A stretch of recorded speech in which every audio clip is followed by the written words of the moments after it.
Section 4.1, Exponential Growth and Decay. An exponential function always has the form n equals p times a to the t, where n is the function, p is the initial value, a is the growth or decay factor, and t is the variable. This is similar to how linear functions have the form b plus mx. Let's look at an example. The following chart shows the population of bacteria for the first 4 hours. At hour 0, the population is 3,000. At hour 1, 3,270. At hour 2, 3,564, etc.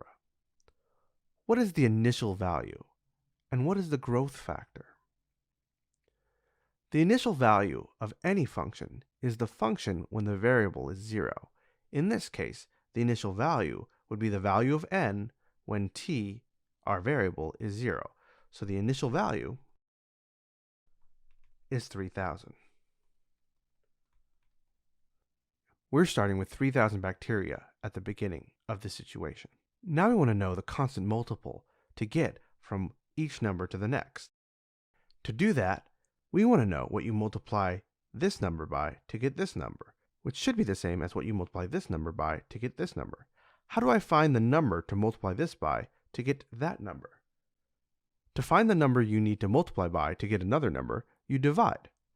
So I take this number and then I divide it by this number. So in this situation, that's 3,270 divided by 3,000. That number, rounded to 2 decimal places, is approximately 1.09. What about this number divided by this number? That's 3,564 divided by 3,270. If you plug that into your calculator, you'll get that rounded to 2 decimal places is also 1.09. If I take this number and divide it by this number, 3,885 divided by 3,564. And again, if I divide these in my calculator, I get that these are 1.09, rounded to 2 decimal places. Finally, I take the last number and I divide it by the second to last number. I get 4,235 divided by 3,885, and I again get approximately 1.09. Since all these numbers are the same, this function is exponential, and the growth factor is 1.09. If I multiply 3,000 by 1.09, I should get 3,270, just about. So the growth factor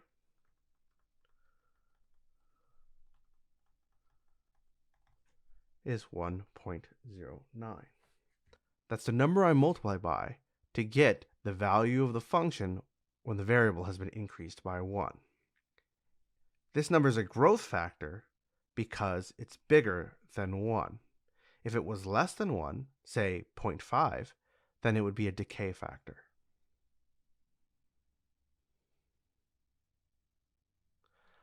Let's write an exponential function for the number of bacteria present as a function of the number of hours. So I'm going to write n as a function of t. The work above shows that this function is an exponential function. That is, to get from one number to the next, you multiply by a constant multiple. So it's going to have the form n equals whatever the initial value is times the growth or decay factor to the power of the variable. In this case, we know that p, the initial value, is 3,000. We know that a, the growth factor, is 1.09, and our variable is t. This is a formula for an exponential function that will tell us the number of bacteria present as a function of the number of hours. Again, my answer is n of t equals 3,000 times 1 plus 0.9 to the t.